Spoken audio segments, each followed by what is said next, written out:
ஓனரே, எனக்கு ஒரு சின்ன ஆசையா. சின்ன ஆசை தானே, சொல்றா. ஒரு நாள் முதல்வர் மாதிரி நான் ஒரு நாள் ஓனரா இருக்கணும். அவ்வளவுதானா? என்ஜாய். தம்பி, ஏன் வெட்டியா உட்கார்ந்திருக்க?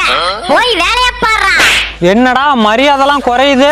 வா, மூஞ்சிக்கு இது போதும்டா. ஏன்னா நான் தான் இன்னைக்கு ஓனர். ஓனர் சார், உள்ள வரீங்களா? இவ தான்டா கற்பூரம். எப்படி புடிச்சுக்கிட்டா பாத்தியா? ஏன் வாயா. போடி போடி, மாமன் பின்னாடியே வரேன். என்னடி அடிக்கிற? நீ தானே ஓனரே. அடிக்காதடி, வலிக்குதுடி, நிறுத்துடி. துணி கேட்டா வாங்கி கொடுக்கல, கறி கேட்டா வாங்கி கொடுக்கல, நகை கேட்டா வாங்கி கொடுக்கல. நீ எல்லாம் எதுக்கு குடும்ப தலைவர்னு சொல்லிட்டு